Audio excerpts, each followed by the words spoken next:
At this time, I want to give a special shout out and thank you to the corporation that helps make this possible, SEI. They are our partner. I know Mark and Astrid are online watching this today. So let's give a round of applause for SEI for being our corporate sponsor today.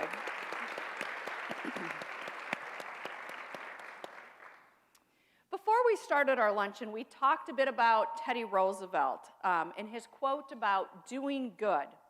But what does that really mean for each of us? When you think about women in philanthropy who are doing good, you may think of Mackenzie Scott. Mackenzie Scott, in 2021 alone, gave $3 billion in gifts and through philanthropy. So you may think, well, that's definitely doing good, but that's not for me. And I agree, that's not for me either. I'm not going to be able to give $3 billion away. But what can we do, and what are women locally doing to help change lives? I'll tell you one story about a woman whose name is Grace Ellis Bowen. Grace was born in Valley City in 1894. She graduated from UND in 1917, and she passed away in 1998. Now, in 1996, Grace established an endowment at $25,000 for scholarships for deserving and needy North Dakota students, recognizing them for their scholastic achievement, attitude, desire, and work ethic. When Grace passed away in 1998, she left a gift in her estate to supplement that scholarship. The first 4 scholarships were presented in 1998. And as of 2021, Grace Ellis Bowen Scholarship students have been awarded more than $2.5 million. And it has benefited over 1,000 students, from 4 students to over 1,000 students. Now, Grace had 35 years of giving to UND in her lifetime, and now she has 24 years of giving posthumously. Do what you can with what you have where you are. I think that's a great example. And that is exactly what Missy Heilman has been doing her entire life. But today, we will focus on what she has been doing since 2013 when she founded BioGirls. Missy is a 2001 UND grad, and she competed in track and field when she was here and also earned degrees in exercise science and nutrition. As a recipient of an NCAA postgraduate scholarship, Missy went on to earn an MBA from NDSU. She worked primarily in the marketing technology industry for 15 years before BioGirls became her full-time job. As the executive director of BioGirls, Missy works to ensure all decisions are mission-centric, serves as the chief program architect, and directs the vision for the organization. Yet, her favorite role continues to be site director, where she works directly with young girls to find their inner worth. A mom to 3 girls and wife to husband Tom, Missy balances her time with family duties and a love for adventure. So please welcome Missy Heilman. Thank you. It's so good to have you here. And like I said, we're trying to have a little spring and hope you don't have too much weather when you drive back south to Fargo.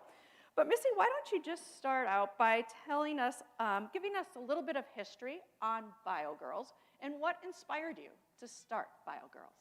Sure. So I started BioGirls in 2013 as a way to give back. I've had some wonderful mentors throughout my life. In fact, I met with one of them prior to this event today here in Grand Forks, my coach from UND, Coach Dick Clay. And Brooke literally had to pull me away because we were having such great conversation and just reminiscing about some things. But I grew up in a family where my parents gave back both financially as well as of their time. And so I learned from the best. And when I moved to Fargo, I had 2 daughters at the time, and I was looking for a way to give back as a mentor to other young girls. I saw kind of this dichotomy in my church of girls who grew up having every opportunity versus those who maybe don't for whatever reason, for a multitude of reasons. And I reached out to a few volunteer organizations in town and never heard back, so I joke that either they didn't want me or they have a really bad follow-up process. And being just a go-getter, I've been a go-getter my whole life, I just started dreaming, what would I do if I started something on my own? And in no way, shape, or form did I envision creating an organization that was reaching nearly 3,000 girls a year, which is what BioGirls has become. I truly just wanted to make a difference in one girl's life. And I thought about it for a while, and like many risks or dreams that you have, sometimes they go away, but this just kind of nagged at my heart, and I eventually brought the idea to the youth director at our church and said, this is what I'm thinking, and within 2 days she called me back and said, let's do it. And at that point I said, oh, okay. And I'm really proud to say that what I dreamed of initially as BioGirls, the structure, our goals of the program, the impact that we wanted to make has not changed, even though as now an organization, we've matured over the years and developed process and things like that. So that first year, it was 2013, I recruited some friends of friends, people who had experience working with kids, teachers, counselors, doctors, people who are passionate about the same type of thing that I was, runners, because we started BioGirls with running as the physical activity, and just had a really, really successful first year in terms of, it was a lot of fun, but parents really saw a change in their kids. And so really that's how it started. And then after that first season, a mom from Fergus Falls, Minnesota, reached out. Her niece had participated in the program that I ran at Olivet Lutheran Church in Fargo and said, we need this program in Fergus Falls. Can I bring it to Fergus? And at the time, I was still working full-time. I ran my own consulting company for a while and was pregnant with my third daughter and had all the extra time in the world. So I said, yes, let's do this. But I credit Jill Nelson is her name, to really being the spark that led to the expansion of BioGirls. I knew at the time that if I said no, that might have been the opportunity. And I will be the first to admit, in that first year or two, lots of people had big dreams for BioGirls long before I did. I remember a colleague of mine who lives in Colorado was like, this could be national. And I was like, I gotta change a diaper. I wasn't thinking on that grand scale at that point in time. And so that's really how BioGirls was born. And tell us, what does bio stand for? Yes, it's not biology. It stands for beautiful inside and out. And we believe that when girls discover that inner beauty, it shines on the outside. It's beautiful. So your program focuses basically on girls who are in 2nd to 6th grade, correct? Correct. Why do we focus on that segment of young girls? We get the question a lot, why 2nd through 6th grade and why girls? Very fair questions. Research shows that girls' self-esteem is highest around age 8, which is about 3rd grade. I have an 8-year-old right now. And plummets to a low by 6th grade. So we're working with girls during this very transformative time in their lives and are trying to be a preventative approach to maintaining that self-esteem instead of trying to fix it when it gets to that low point. So we are working with them to help them navigate social situations that they will all experience. Maybe it's not during their 12 weeks during the BioGirls program, but at some point they will experience things like relational aggression from their supposed friends, for example, anxiety leading up to a test, those types of things. We're giving them tangible skills that they can use when they experience that situation. So that's why 2nd through 6th grade. That's who we work with today, but not so secret anymore. We are working on developing a teen program for teenage girls as well, because we know the problems don't end in 6th grade. In fact, they maybe get worse when you are experiencing that low point and getting into social media and just other situations. So we're actively working on developing and launching a program for teenagers. And then we get asked why girls, and this points back to some actual data that we have. North Dakota puts out a youth risk survey every 2 years. They just released the 2021 data, and they don't have all the data points out yet, but from the 2019 survey, girls, over 50% of middle school and high school girls have low body esteem. So they're trying to change their physical appearance in some way. Over 2/3 of middle and high school girls rate their mental health as very poor. And 1 in 7 North Dakota teenage girls has attempted suicide. These rates are almost double that of their male counterparts. And so we often get asked, in fact, being a fundraiser, if I had $5 or even $1 every time somebody asks me why not boys, they struggle too, which I agree, but girls are struggling at nearly double the rate. And until we are reaching as many girls as we can, we're going to continue to focus on girls. I thought it was really interesting. You have a goal with BioGirls to reach 1 in 6 girls. And part of that comes from that 1 in 7 teenage girls have attempted suicide. So trying to bring balance back into what's going on in our communities that we may be unaware of. Right. So we are in 4 states, Minnesota, North Dakota, South Dakota, and Iowa.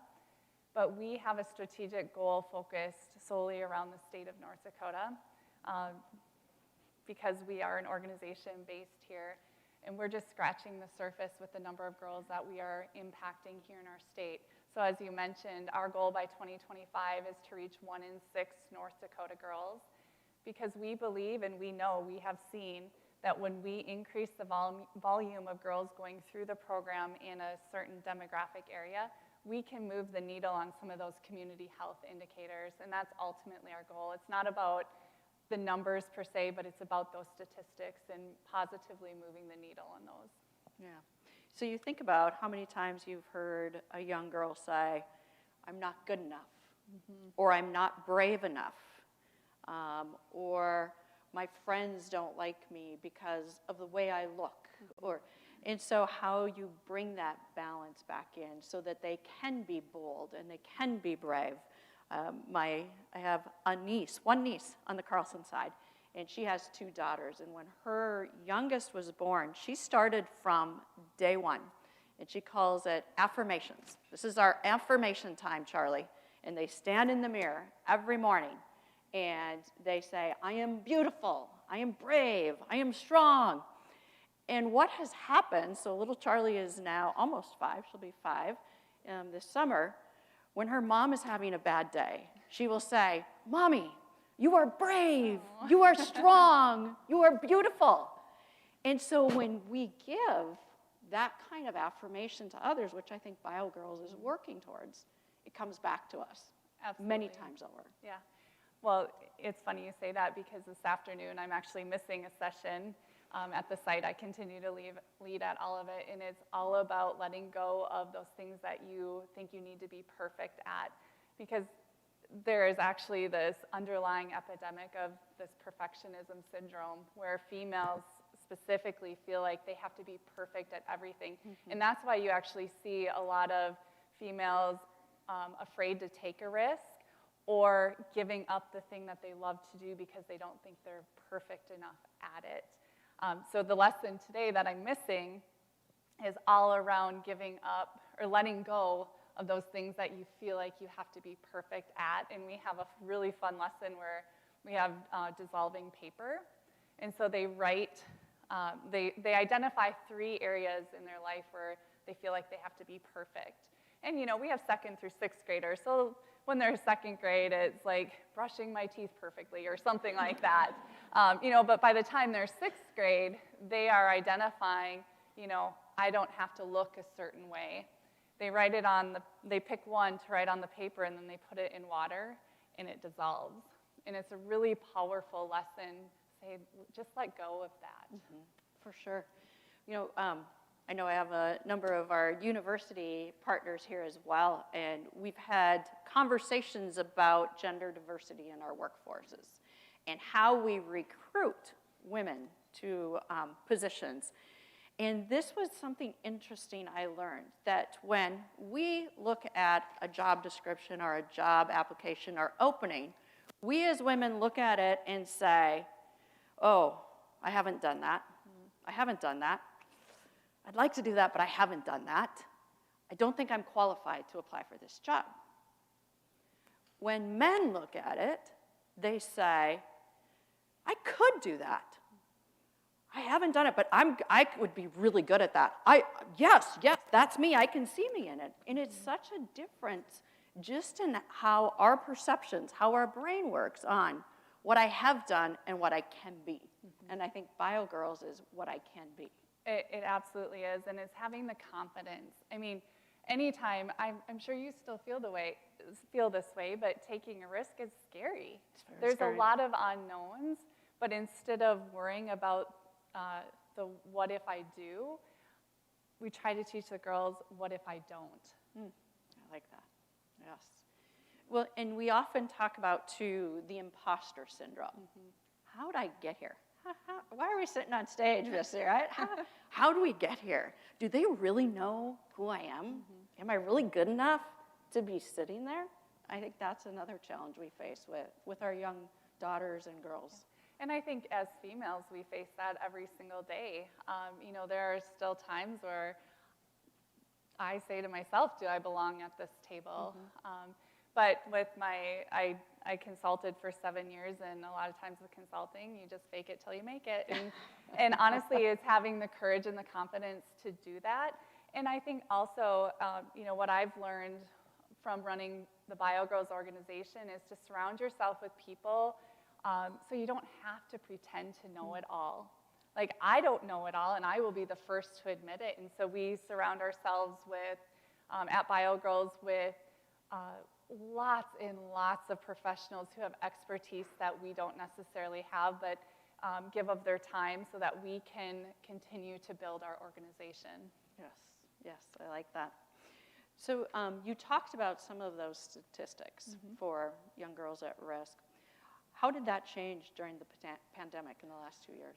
Well, I'm sure it will come as no surprise to anybody, but girls are struggling even more so now post-pandemic. The CDC just put out some statistics saying that suicide rates increased by 50% in teenage girls from 2019 to 2021. 50%. That's incredible. And then another organization did a study about 9 months into the pandemic where they looked at the mental health of adolescent girls specifically and found, to no one's surprise, that it definitely is declining with loneliness and isolation, the feeling of loneliness and isolation increasing dramatically. So it was a problem before the pandemic. It's even a bigger problem now. Yes. So the social, being isolated in the social media aspect, and we think we're so much better connected with all of our devices and social media, and yet I've heard these statistics about we feel very lonely, mm-hmm. disconnected. Yeah. Are you working on anything with these 2nd through 6th graders right now on the social media, and what does it really mean to be connected? Yeah, you know, we're 2nd through 6th grade, and over the 10 years, we've seen such a shift in access. Yeah. I often say 10 years ago, when we talked about social media, none of the girls had phones, and very few had phones, and none of them had social media, whereas now many come to the sessions with their phone and are connected as young as second grade. And so we have definitely modified social media lessons over the years to keep up with the change. But we definitely talk about people connection. And actually, there's a lot of research that shows that girls struggle more with this feeling of isolation, even though they're more connected digitally than ever. They're feeling more isolated because of the fact that they're the ones comparing. Females compare themselves to their peers more so than boys. They see they're missing out. They think that somebody else's life looks just grand and amazing because, of course, we all know social media is the highlight reel. And they have a hard time disassociating real life with what they're seeing on social media. And so those are some of the core lessons that we incorporate in at, of course, an age-appropriate level. The teen program will have social media built into every single lesson. Yeah. And so that's a big part of our teenage program. Yeah. Are you doing anything with parents to support that? Or how are you incorporating them in some of this messaging as well? Yeah, so in our adolescent program, we do an email after every lesson talking about what we discussed and why it's important and the research behind it. But then we also include talking points for the parents to continue the conversation at home. The girls are coming to BioGirls once a week for 12 weeks. We know we're not the only solution that's going to make drastic changes in their life. It's got to come from home too. We get a lot of feedback from parents that they're so grateful for those talking points and being aware of what's discussed so that they can have those continued conversations. Yeah. I think of my 12-year-old granddaughter. She lives in Nebraska, so unless you start expanding the program down there, but and so the rule in their house is a phone at age 12. So from about 10 to 12, it was, Mom and Dad, you're ruining my life. I don't know what's going on. So being able to support the parents in some of those decisions. My 8-year-old is already asking for a phone. So at this rate, we're thinking 18. So I agree. So we talked a little bit about this taking risks, and many times it's hard for us to step out of our comfort zone and to take that risk, and especially when you have a young family. What was your thought process on stepping away from, I'm going to say, that solid job that you had and moving into this program and more of this dream and what had been a passion for you full time? Yeah, well, I will admit I thought I could do it all, first of all. So I've talked about consulting. I did that for 7 years, and then I felt like my skill set was getting kind of stale, and so I took a full-time job at a professional services company based out of Tampa, Florida, and really was a dream job in Fargo. I was on the senior leadership team. I managed a team. We were going global. We were planning 10,000-person conferences. It really was a dream job, and I was getting a really big paycheck. But the culture was not quite a fit. It was just high stress, and they took advantage of very productive, loyal people and dangled enough carrots to keep us there. And at the same time, BioGirls continued to grow. I think we had 10 sites at the time. I remember sitting at work one day, looking at my to-do lists, thinking, okay, if we just keep BioGirls at 10 locations, I think I can continue to manage BioGirls and my full-time job and still have a little bit left over for my family, which really wasn't the case. I was crabby. I was rushing my kids to go to bed at night so I could get back on my computer. And I just was not happy. But in my mind, I'm like, oh, I can still manage. I can do this. The very next week, 2 women from 2 different communities reached out to me and said, we need bio girls in our community. And at that point, I'm not joking, I'm not exaggerating. I threw my hands up in the air and I said, okay, God, this is not about me and what I can do. This is your plan, and I either need to get out of the way and let somebody run with bio girls, or I need to leave my full-time job. And at that point, I went to my husband and said, I think I need to leave my job to do bio girls full-time. He's a financial advisor, and probably had a minor heart attack. And, it really was not that quick of a decision. In my mind it was, but for our family, it took about, I don't know if it was 6 to 9 months before I finally did leave my full-time job to pursue bio girls full-time. But it was a big risk. I mean, I was half the breadwinner in the family, and I didn't know if or when I would get paid again going to bio girls. But I knew it was a risk I had to take, or I had to give it up. And I wasn't willing to do that yet. Yeah. So what advice would you give these women on when to say no and when to take that risk? Yeah, I think as Midwestern women, we're yes people. And I think there's saying yes to lots of things, and there's saying yes to risk.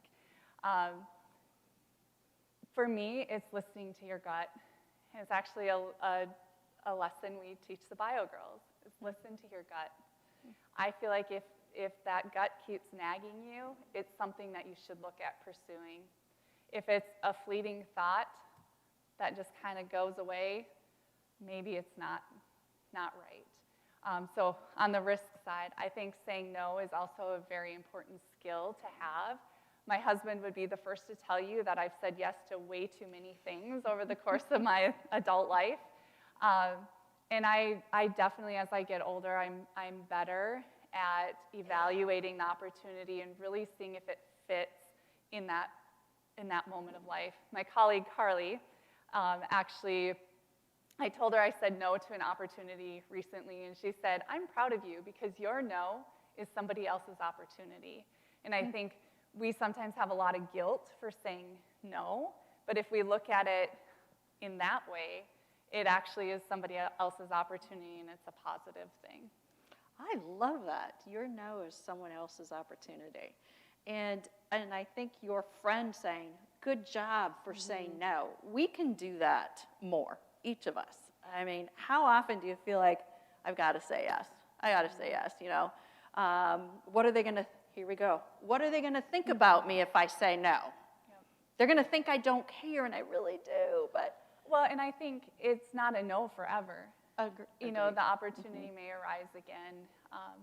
And I think we, as women, identify so much with our titles. I'm founder of Bio Girls, I'm a mom, I'm a wife.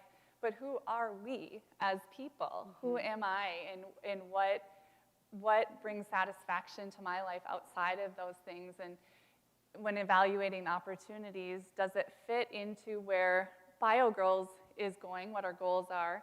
Does it fit into the time I have for my family? Does it support those goals? My mom came to every single sporting event throughout my junior high and high school years and into college. And I want to do the same for my kids. And, so right now I evaluate, will I be able to go to a track meet at 2 o'clock on a Monday afternoon if I take on this opportunity? Because their childhood is such a fleeting time, or their sports career is such a fleeting time in our lives that I don't want to miss it. Absolutely. But then I also think it's important to, what keeps me going. My whole life I've been competitive. I've grown up with 2 brothers. My colleagues here have heard this story a million times. In 3rd grade, I was not a runner. I didn't know what running was, but I knew we were going to run the mile in gym class, and my only goal was to beat all the boys. And I did.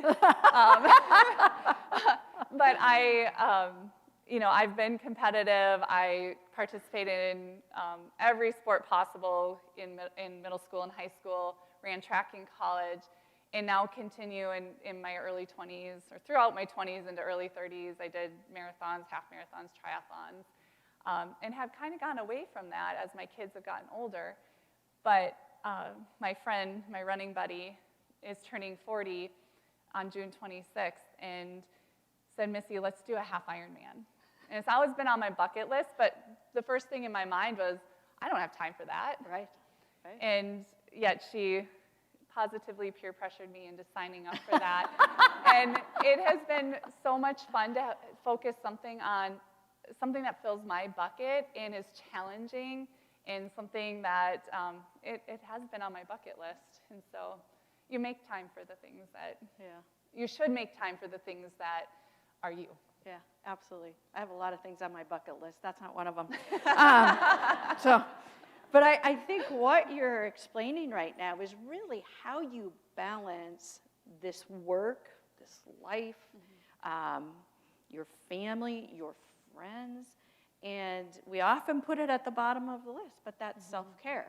And that really, I think maybe you can explain how that's driven everything else for you. Well, I think one of the things that I gained lots of skills from my last full-time job. Even though the culture wasn't quite a fit for me, I gained lots of skills I needed to lead an organization, but I also learned the type of culture I didn't want to create. And so I've really incorporated that into the culture of BioGirls, creating a place where it's okay to be a mom and a woman and somebody who has passions outside of work. I try to set the example. I think I do set the example. And I'm not bragging, but I'm laughing because I leave every day at 2:30 so that I can be home when my 8-year-old gets home from school. And I started that when she was in kindergarten. When she was in kindergarten, her grandma asked her what her favorite part of the day was, and she said, when I see my mom when I get off the bus. And so Tom and I have continued that. I log back into my computer and work from home, but I'm there for her when she gets home. And that's really, really important to me. And I've made that clear to, right now we have 10 employees, they're all female, all at different stages of life, but that balance, and I know it's so cliche to say, but we work really hard to make sure there is that balance. And there is time to pursue the other things, because work is not life. We work to live and not the other way around. So we're working really hard to not only create but maintain that culture as we continue to grow. Absolutely. And I think it's important, you caught yourself in there, but that we shouldn't apologize for those choices that we make. I'm leaving at 2:30, this is important to my daughter, and you're really being a great role model for those 3 young girls in your household. And I always say my mom worked full-time when I was growing up. She was the postmaster in our little town, Odin, Minnesota, and probably all of my friends' moms stayed home. And so a lot of summer days I spent at my friends' houses with their moms, but I never remember thinking, I wish my mom stayed home. I actually remember being so proud of her having this very visible job in our little community. And I remember in preschool, we got to go tour the post office, and she was the one working there, and I was just beaming with pride. And so my mom really set the example for me that, you can have a career but be an amazing mom. And I'll say, like, at work, probably this sounds kind of funny, but one of my proudest moments, and Macy knows what I'm going to say here, is on a Friday, I was the last to leave the office, and I walked by her office, and her laptop was on her desk. She had left work, left her computer there. How many of you have done that recently? Actually left work at work. And I remember being so proud, and I actually snapped a picture and put it on LinkedIn, because that's exactly the culture that I dreamed of creating, because she felt okay with where she was at work. She didn't have to bring it home and think about it over the weekend. I would say the work that we do at BioGirls is really critical. we are doing some really good work helping thousands of young girls build their self-esteem, but we're not operating on brains or, doing something that can't wait till tomorrow. Our work can wait till tomorrow. Yeah. And it shows in the results. We have highly productive, results-driven, and just amazing employees. So that leaving work at work, that makes me think of where we've been the last couple of years. And so many individuals in this room had to work from home. And work was at home. There was no leaving work for work during this pandemic. And it was hard to step away to home from work. And so were you guys all together, or did you all work from your own homes, and how did you balance that out during the last 2 years? Yeah, it kind of depended on what was happening. Right away, of course, we all went home, but we were planning our first 5K fundraiser race and ended up having to turn it into a virtual race. And so Macy and I keep pointing at Macy here in the front, we would, okay, I'm going to the office at this time and try to stagger it, and then pretty soon we're like, I don't care if you're there too. But it's a small office, and we had doors that closed for all of our office spaces, and so we felt pretty secure being at work. But of course, there were times where the COVID numbers were too high, so we all worked from home, but it wasn't any long periods of time where we were all home for months at a time. And thankfully, because my husband was working from home, and the kids were taking classes from home. Yes. So I'm going to go back in time when you were on campus here, because you're an All-American runner too. You're 4x4 relay and team. The 400-meter hurdles. And the 400-meter hurdles. Yeah.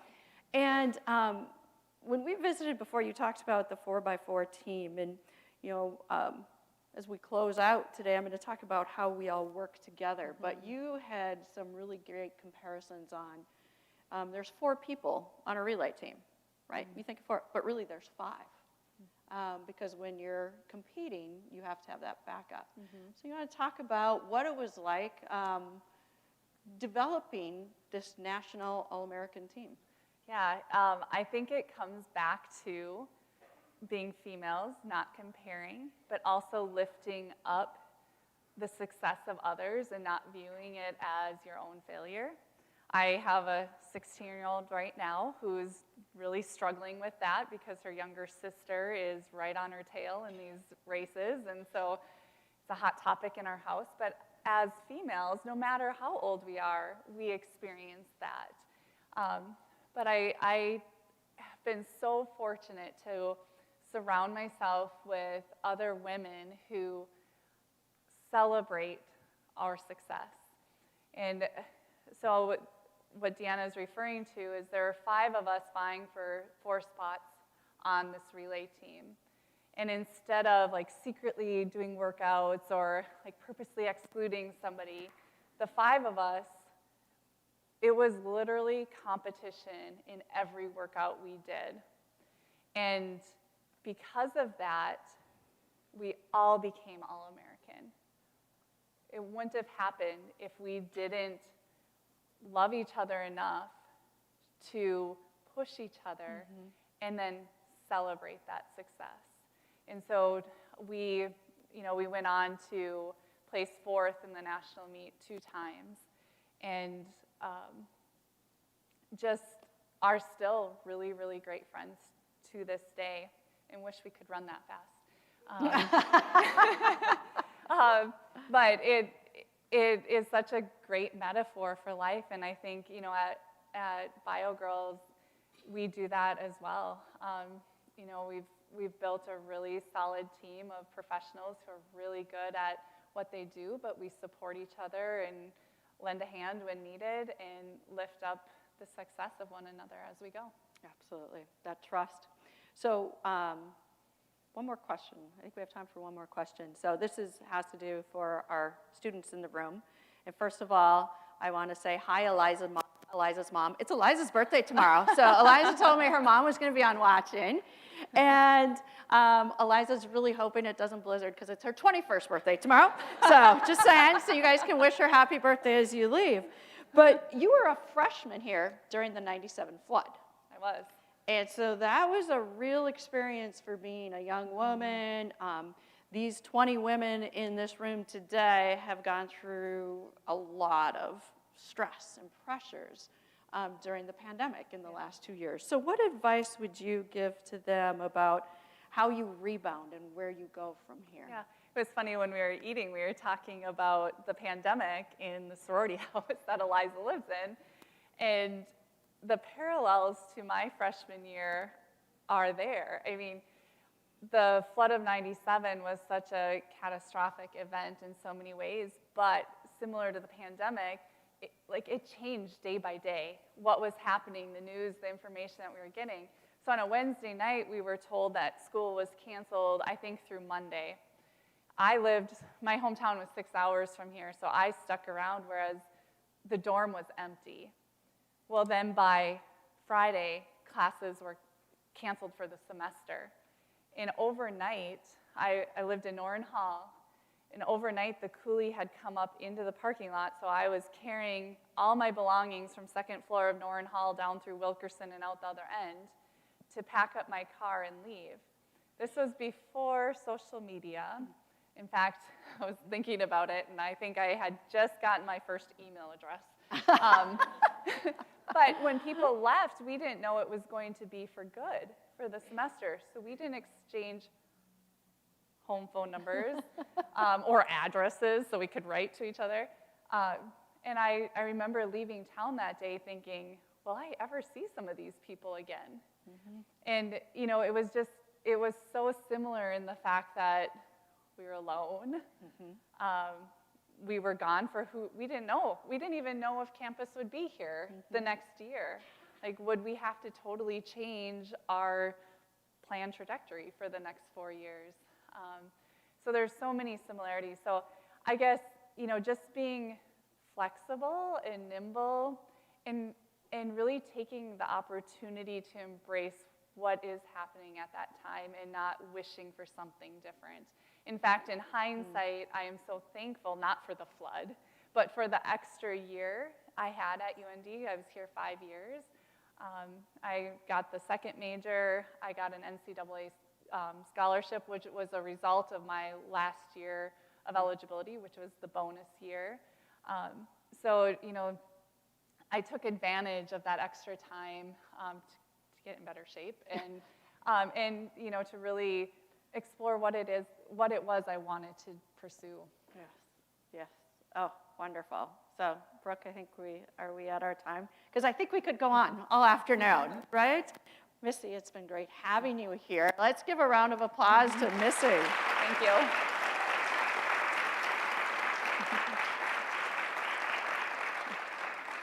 You are a true inspiration of how we each can do good in our communities, and we thank you for the dedication and the work and the thoughtfulness, kindness, caring that you're providing to so many young girls and training others. I know we have others here who are involved in BioGirls as well, and we appreciate the work that you do, and it's really special in how you're setting up the future of our country through training these girls. And I just have to say please. that I had the idea, but over the years we've had thousands of women. In fact, there's some of them in the room, I see Beth over there, who bring our program to life. Our program is 100% volunteer facilitated, so it takes the dedication of thousands to bring this to communities across our great state.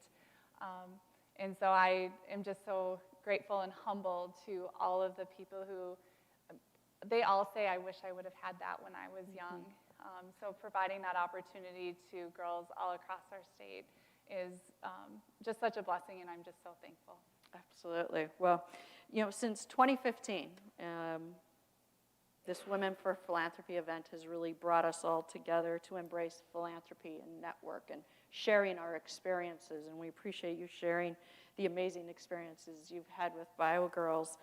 And all the while, we connect back to UND, and we're very proud of Missy as one of our alums. But as you've experienced here today, the power of philanthropy, whether it's through gifts or whether it's through gifts of time, is really life-changing. And we are all here to make a difference for others. So in addition to having our Bio Girls volunteers here, I know we have CVIC. I know we have members of the Berry Foundation. I know we have members of the Altru Foundation and many others, and whoever's on with us via live stream. So some may think it is odd that we are all here together because they may think we are competing for those same philanthropic dollars or philanthropic time. But that's not the way I look at it. I look at it as this is a reflection of how we work together, how we can link hands to really provide opportunities all the way up from the time a child is second grade through college and beyond, and what are those key moments in their lives where we can all intersect. Missy, a comment she had made when we were visiting about the 4x4 relay, she had said, someone else having success doesn't mean you have failed. So we celebrate each other's successes because that means there's really more opportunities for those who are in need. So let's celebrate the work that women do. And as we leave today, you have your handouts from Bio Girls, you have your QR code, you have your cookie with your QR code, you have all these great thoughts in your heads and your hearts. Let's go out and do good together. And thank you so much for being here today. Have a great day. Thank you. That was great. That was great. Well, that was fun.